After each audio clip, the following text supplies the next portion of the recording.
Study point में आप सबका स्वागत है। आज एक बार आप सबों के बीच फिर से हम लोग इसके पहले 4 वीडियो बना चुके हैं वैद्युत विभव तथा धारिता से संबंधित। इसके पिछले वीडियो में हम लोग विभव के बहुत सारे पॉइंट पर हम लोग डिस्कस किए थे, लंबा कुछ पॉइंट पर चले थे, तो आप उस सबको देख लेंगे। उसके बाद 5वां वीडियो पर हम लोग आते हैं। आज हम लोग को बहुत अच्छा पॉइंट मतलब क्या बोलते हैं, एक पॉइंट पर डिस्कस करना है जिसमें धारिता के बारे में हम लोग को डिस्कस करना है। देखिए, सबसे पहले हम आपको धारिता बता दें। इस आप लोग देखे होंगे कि घर पे जो तेल वगैरह का गैलन होता है ना, तो बहुत सारा ऐसा गैलन आता है जो 2 लीटर 3 लीटर 4 लीटर का होता है। अगर कोई गैलन है उसमें और उसकी कैपेसिटी मतलब उस धारिता की कैपेसिटी 5 लीटर है, तो उसमें 5 लीटर ही हम तेल डाल सकते हैं, उसमें 6 लीटर नहीं डाल सकते हैं।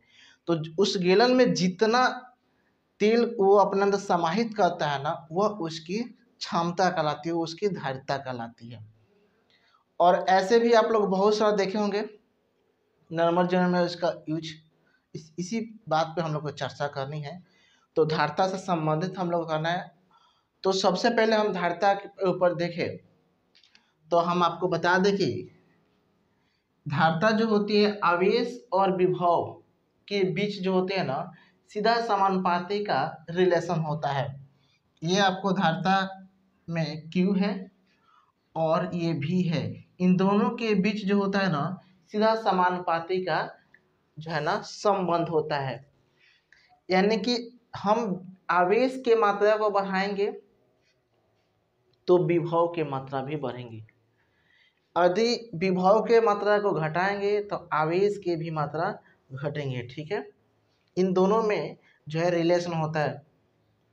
अब इसका हम डिफिनीशन बताए तो पहले ही आप लोग हम बताए थे, किसी भी बर्तन में जितनी वो समाहित अपने अंदर कर लेता है, मान लीजिए कोई बर्तन है उसके अंदर हम पानी रखते हैं, तो उस बर्तन के द्वारा जितनी अपने अंदर समाहित की जाती है ना, उसी को हम उसकी धारिता कहते हैं। ठीक उसी तरीक़ा से हम इसमें करेंगे, लेकिन इसमें पानी नहीं पड़ना है, इसमें कोई तेल नहीं पड़ना, हमें इसमें आवेश से संबंधित बात करनी है। यानी आवेश धारण करने की, यानी आवेश धारण करने की क्षमता को, आवेश धारण करने की क्षमता को उसकी धारिता कहते हैं। ठीक है, बात को समझिए। यानी कि किसी भी पिंड के द्वारा आवेश धारण करने की क्षमता को ही हम जो है धारिता कहते हैं। कोई भी आवेशित पिंड हो, उसके अंदर हम कितना आवेश दे सकते हैं, वो कितना आवेश अपने अंदर समाहित कर सकता है, उसके समाहित करने की जो क्षमता होती है ना, उसी को हम धारिता कहते हैं। तो उसके Q और समानुपाती और भी है। अब हम क्या करते हैं, इस Q को, ये समानुपाती का जो चिन्ह है वहाँ पे हम एक कांस्टेंट दे देते हैं C और फिर V।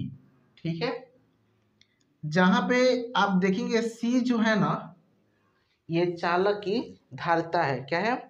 चालक की धारिता है, यानी C बराबर वैद्युत धारिता। ठीक है, C जो है वैद्युत धारिता है। अब हम C बराबर एक फॉर्मूला बनाएंगे। देखिए, C यही पड़ेगा, V को भेजेंगे तो Q अपॉन V, यानी कि धारिता का आपको फॉर्मूला हो गया Q बटा V। ठीक है, ये एक बहुत ही इम्पोर्टेंट फार्मूला है, C बराबर Q बटा V। अब इसमें देखिए, हम अब इस फॉर्मूले से देखें तो यदि V के मान को बढ़ाई जाए तो C का मान जो होगा ना, वो कम होगा। ठीक है, V का मान बढ़ेगा तो C का मान कम होगा, यदि V के मान को कम करे तो C के मान बढ़ेगा। ये बात याद रखिएगा, ये बहुत बार पूछता है ऑब्जेक्टिव तौर पे, चाहे कोई भी बोर्ड हो, सब में ये क्वेश्चन पूछता है। उसके बाद हम देखेंगे इसका मात्रक। अब देखिए यहाँ फॉर्मूला से C बराबर Q बटा V। तो देखिए तो Q है, Q मीन्स आवेश होता है, V मीन्स विभव होता है और C मीन्स धारिता होती है। तो आपको आवेश का पहले ही हम डिफिनेशन बता चुके हैं।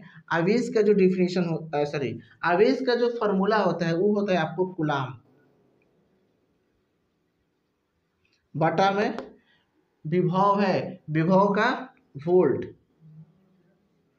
तो कूलाम बटा वोल्ट को जो है हम क्या कहते हैं, फैराडे। क्या कहते हैं, फैराडे। ठीक है, यानी धारिता की जो मात्रा होगी वो होगी आपको फैराडे, यानी कूलाम बटा वोल्ट को हम कह सकते हैं फैराडे। ठीक है, तो ये इसके मात्रक हो गए। अब देखिए हम इसके बाद चलते हैं बीमा। देखिए ये 10+2 है और फिजिक्स से इसमें मात्रक, बीमा, इन सब से क्वेश्चन पूछता रहता है, इसीलिए हम सबको जो है ना ये सारे पे डिस्कस करना पड़ता है।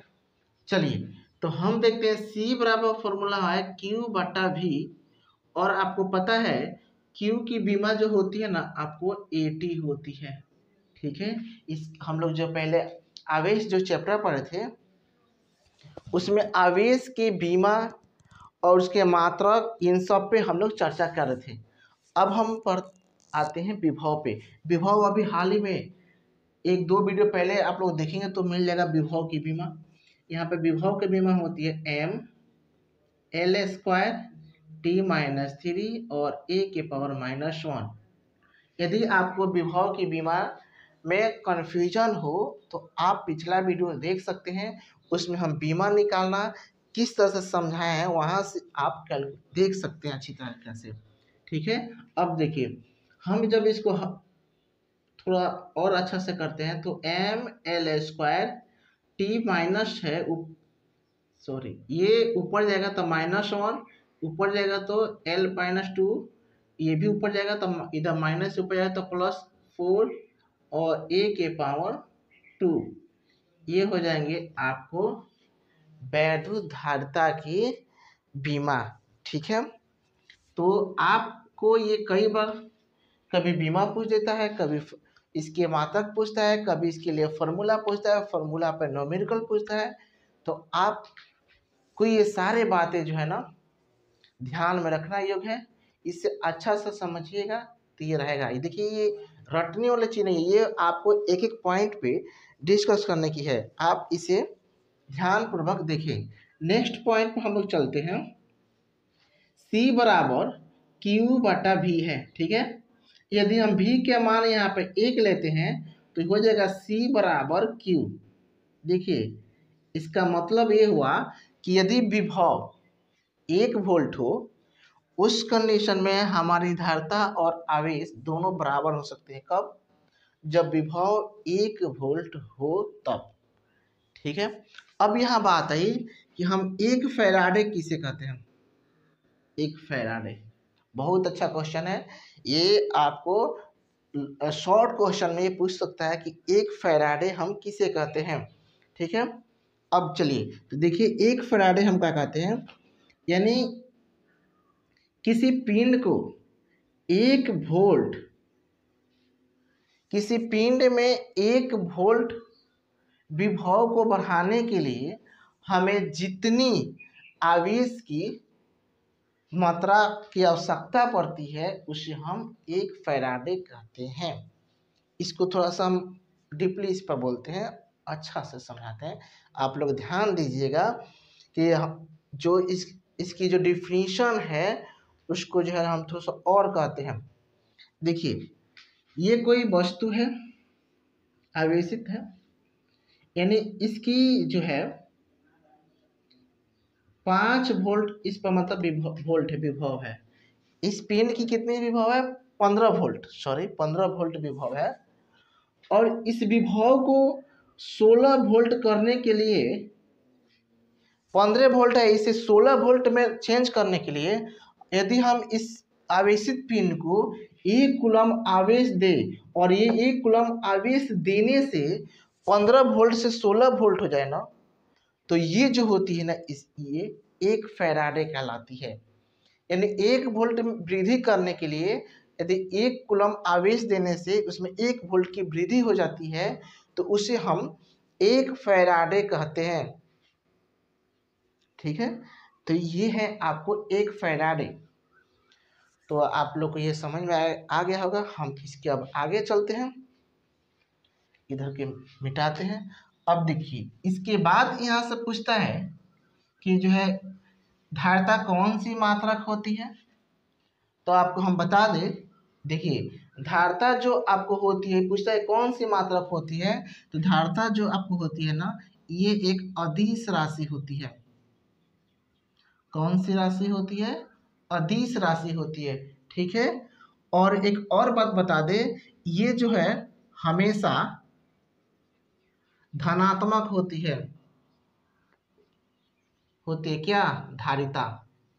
ठीक है, धारिता हमेशा धनात्मक होती है। जैसे 5 लीटर का गैलन है, उसमें हम 5 लीटर तेल डाल दिए तो वो धनात्मक ना हुआ, माइनस थोड़ी ना हुआ कि उसमें फिर से उल्टा करके डालेंगे, ऐसा नहीं हो सकता है।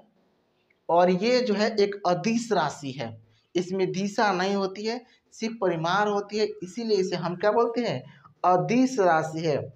ठीक है, अब इसके बाद चलेंगे धारिता का मान जो है ना किन बातों पर निर्भर करता है। तो देखिए धारिता का मान की निर्भरता, धारिता के मान का निर्भरता। ठीक है, धारिता जो है ना ये किन किन बातों पर निर्भर करती है, ये हम लोग को देखना है। हम लोग एक एक पॉइंट पर जो है चर्चा करेंगे, बस आप लोग जो है ना ध्यान से इसे देखते चले। हम लोग एक एक पॉइंट पर एक डिस्कस करेंगे, कोई भी इसमें छोड़ने वाले नहीं है। तो देखिए सबसे पहले हम आपको बता दें कि धारिता किन बात पर निर्भर करती है। धारिता सबसे पहले निर्भर करती है आवेश पर, कि इसकी आवेश धारण करने की क्षमता कितनी है। फिर 2 नंबर करती है विभव पे, यानी चालक के आवेश पर चालक के विभव पे। ठीक है, किसी भी चालक की विभव कितनी है ये इस बात पे निर्भर करता है। और तीसरा होता है चालक की स्थितिज ऊर्जा पर, स्थितिज ऊर्जा पर। तो ये जो है धारिता इन सारे बातों पर निर्भर करती है। आप आवेश, चालक की आवेश पर, चालक के विभव पे और चालक की स्थितिज ऊर्जा पे जो है धारिता निर्भर करती है। अब इसके बाद हम लोग को इसमें देखना है कुछ छोटे छोटे मात्रक हैं जिसे हमें न्यूमेरिकल बनाने में सहायता होती है। उन सारे मात्रकों के बारे में हम लोग पढ़ेंगे। जैसे 1 माइक्रोकूलम। ठीक है, 1 माइक्रोकूलम, यानी कि हमें इसमें धारिता से संबंधित पढ़ना है। तो हम इसको जो है ना यहाँ पे इस कूलम आवेश के मात्रक को, यहाँ इसमें हम अभी लोग पढ़े थे यहाँ पे फैराडे, इसके मात्रक है फैराडे, हम लोग पढ़े थे यहाँ पे। तो हम इसमें चेंज कर सकते हैं, यानी 1 माइक्रो फैराडे, 1 पिको फैराडे। तो इन सब से संबंधित क्वेश्चन पूछता रहता है। 1 माइक्रो फैराडे, 1 पिको फैराडे संबंधित। देखिए 1 माइक्रो फैराडे और 1 पिको फैराडे इसी तरह से होता है 1 नैनो। एक और हम आपको बात बता दें कि ये पिको फैराडे नैनो जो है इससे संबंधित फर्स्ट ईयर में पढ़ाए जाते हैं। और ये आवेश में भी इससे संबंधित न्यूमेरिकल देते हैं। जैसे 1 कूलम आवेश है तो 1 कूलम आवेश है, उसी तरह से बोल जाएगा 1 आपको जो है माइक्रो कूलम आवेश। ऐसे क्वेश्चन देते, ठीक उसी तरीका से इसमें भी आपको जो है देता रहता है कि 1 micro farad, 1 pico farad, 1 nano farad बराबर कितने होते हैं। तो चलिए हम लोग इसको देखते हैं। देखिए 1 माइक्रो फैराडे बराबर होता है 10 के पावर माइनस 6 फैराडे। ठीक है, 1 पिको फैराडे बराबर होता है 10 के पावर माइनस 12 फैराडे। और 1 नैनो फैराडे बराबर होता है 10 के पावर माइनस 9 फैराडे। ठीक है, 1 नैनो बराबर 10 के पावर माइनस 9 फैराडे होते हैं। ये हैं आपके कुछ मात्रक जो है कि हम लोग को न्यूमेरिकल बनाने में ये सहायता करता है। क्वेश्चन भी इस पर पूछता है 1 माइक्रो फैराडे बराबर 1 पिको फैराडे बराबर 1 नैनो फैराडे बराबर, इससे संबंधित क्वेश्चन भी पूछता है ऑब्जेक्ट के तौर पे। तो ये जो है बात याद रखने योग्य है, हमें जब भी इसमें मिले तो हम इसको चर्चा करेंगे। तो ये सारे जो थे हमारे धारिता से संबंधित। अब हम लोग आगे चलते हैं इससे। अब इसके बाद हम लोग पढ़ेंगे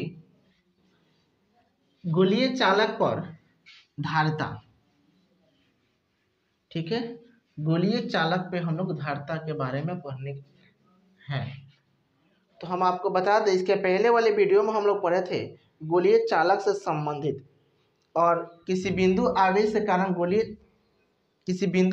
के कारण विभव की गणना किए थे। वहाँ हम लोग विभव से संबंधित फॉर्मूला भी पूछे थे, उसको प्रूव भी किए थे कैसे हम लोग जो है बिंदु आवेश के कारण विभव की गणना करते हैं।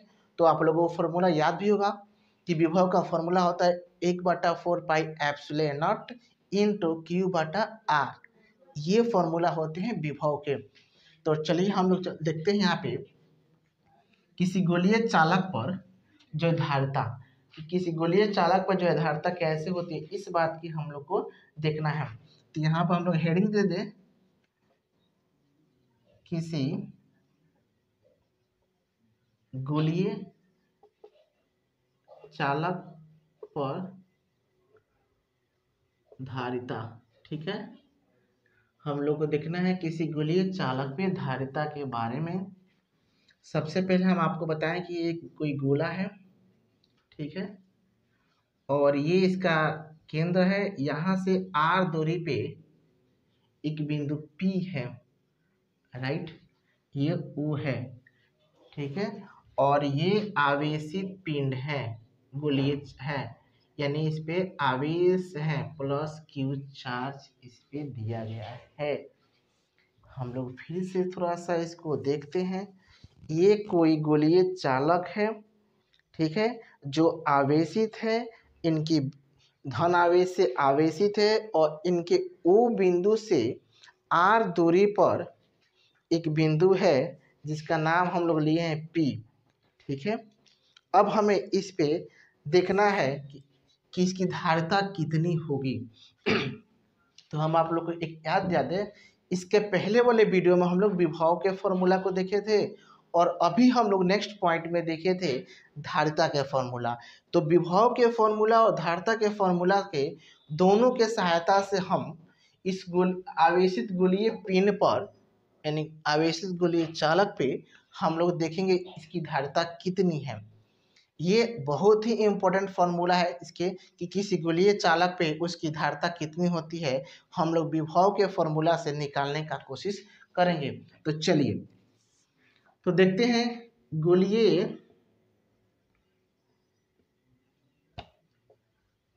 पिंड का, आप गोलीय पिंड पर विभव, तो विभव का फॉर्मूला लिखेंगे। तो हम लोग विभव का फॉर्मूला लिखे Q/R, ये है आपको विभव के फॉर्मूला, V बराबर 1/4 पाई एप्सिलॉन नॉट Q/A। अब देखिए ये R उस फॉर्मूला में डिस्टेंस था, और इसमें भी ये R क्या है, इनकी त्रिज्या है। हम यहाँ पे R ले सकते हैं, A ले सकते हैं, कुछ भी ले सकते हैं, उससे कोई दिक्कत नहीं है। ठीक है, अब हम लोग चलते हैं धारिता के फॉर्मूला पे।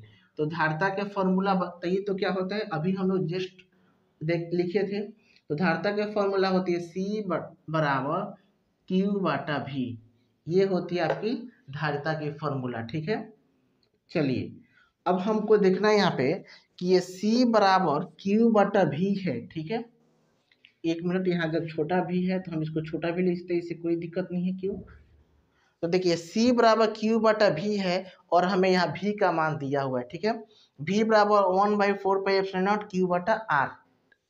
आप ध्यान से देखिए, इधर उधर मत देखिए, और यहाँ बोर्ड पे देखिए कि V का मान दिया हुआ है और C बराबर Q/V भी होता है। तो हम क्या करते हैं, आसानी से V के जगह पे इसके मान को पुट कर देते हैं। तो देखिए C बराबर Q/में 1/4 पाई एप्सिलॉन नॉट Q/में R²। ठीक है, अब हम इसको थोड़ा और देखते हैं आगे। तो देखिए ये जो है ना आपको Q से Q कट जाएगा। ठीक है, अब इसको जब देखेंगे तो इसका हो जाएगा C बराबर 4 pi epsilon not into r. ये हो जाएंगे गोलीय चालक की धारिता। यानी ये कोई गोलीय चालक है, इसकी धारिता अगर पूछे तो हम लोग जो है यहाँ पे इस फॉर्मूला का यूज करके बना सकते हैं। और एक और बात है, यहाँ पे आर क्या है कोई भी पूछे तो आर यहाँ पे है जो है क्या है आपको त्रिज्या है। यानी हम यहाँ लिख सकते हैं आर बराबर त्रिज्या, गोलीय चालक की जो है ये त्रिज्या है। अब देखिए हम लोग पहले वाले वीडियो में देखे हैं कि 1/4 पाई एप्सिलॉन नॉट का मान ये जो होता है 9 गुणे 10 के पावर 9, हम लोग इसके पहले वाले वीडियो में ये इसका मान हम लोग देख चुके थे और इसको हम लोग हल भी किए थे कि कैसे 9 गुणे 10 के पावर 9 आता है, इसके मान तक सब चीज हम लोग देखे थे। लेकिन अब बात वो नहीं रही, बात अब ये है कि यहाँ पे 1/4 है और यहाँ पे केवल 4 पाई एप्सिलॉन नॉट है। तो इसका वैल्यू हम लोग कैसे निकालेंगे? तो देखिए हम क्या कर सकते हैं, यानी 4 पाई एप्सिलॉन नॉट का वैल्यू निकालना हो तो इसको हम 1/9 गुने 10 के पावर 9 लिख सकते हैं। यानी कि जब हम धारिता निकालेंगे, हमें धारिता से संबंधित जब भी क्वेश्चन मिलेगा तो उसमें हम इसका जो है यूज करेंगे तो हमें उस समय इतना मान रखना पड़ेगा और फिर वहाँ आपको त्रिज्या दी होगी, हम त्रिज्या के मान को रखेंगे और फिर इसका हम लोग हल निकालेंगे। तो इस तरीका से हम किसी चालक की जो है धारिता ज्ञात कर सकते हैं। ठीक है, अब हम लोग इसके आगे चलते हैं। अब आगे चलते हैं, एक इस पर हम लोग क्वेश्चन देखते हैं। तो हम इसको मिटाते हैं। चलिए एक अब हम लोग थोड़ा सा एक न्यूमेरिकल इसको देखते हैं कि न्यूमेरिकल कैसे बनता है। देखिए हम क्वेश्चन को लिख नहीं रहे हैं, उसको हम पढ़ दे रहे हैं और फिर उसको हम लोग बनाने का प्रयास करेंगे। कह रहे हैं कि एक फैराडे धारिता की गोलीय चालक की त्रिज्या कितनी होगी? एक फैराडे, ध्यान दीजिएगा, एक फैराडे धारिता यानी कोई धारिता है, उसकी जो क्षमता है 1 फैराडे है, तो उसकी त्रिज्या कितनी होगी? क्या इसे आप अलमीरा में रख सकते हैं? ये एनसीईआरटी का क्वेश्चन है फिजिक्स का। कह रहा है कि यहाँ पे जो धारिता दिया है 1 फैराडे दिया है और इसकी हमें त्रिज्या ज्ञात करनी है और ये फिर पूछ रहा है क्या इसे आप अलमीरा में रख सकते हैं? इसे आप अलमीरा में रख सकते हैं, ये बताना है। तो चलिए देखिए यहाँ पे क्या क्या दिया है, हम इसको पहले लिख देते हैं। कह रहे 1 फैराडे यानी कि आपको सी का मान दिया है 1 फैराडे, त्रिज्या का मान नहीं दिया है और हम आपको अभी बताए थे 4 पाई एप्सिलॉन नॉट बराबर होता है 1/10 9 गुने 10 के पावर 9, इतना चीज दिया है। और इसके बाद फिर कह रहा है क्या इसे अलमीरा में रख सकते हैं, यानी कि पृथ्वी की त्रिज्या हमें बतानी है। तो पृथ्वी की जो है त्रिज्या हो जाएगा 6.4 गुने 10⁻⁶ मीटर, ये हो जाएंगे आपको पृथ्वी की त्रिज्या। अब हम लोग इसको हल करते हैं तो फॉर्मूला, चलिए तो मन में बोलिए आप लोग, फॉर्मूला क्या होता है किसकी? धारिता की, सी का फॉर्मूला अभी हम लोग लिखे थे। तो 4 pi epsilon not into r, ये होता है इसका फॉर्मूला। अब सी का वैल्यू दिया है 1 और इसका मान होता है 1/9 गुने 10 के पावर 9 गुने, आप यहाँ पे देखिए त्रिज्या हमको निकालना है तो हमें त्रिज्या दिया है, त्रिज्या नहीं दिया है, ये तो पृथ्वी की त्रिज्या, इसमें इसका यूज नहीं कर सकते तो इसका मान नहीं दिया है। चलिए अब इसको हम हल करते हैं। तो जब इसको हल करेंगे तो क्रॉस गुना करेंगे तो r इक्वल टू हो जाएगा 9 गुने 10 के पावर 9। इसको जब हल कीजिएगा ना तो ये हो जाएगा 9 गुना 10 के पावर 9 और त्रिज्या जो होती है ना ये किस में मापी जाती है? मीटर में मापी जाती है, तो ये हो जाएगा मीटर में।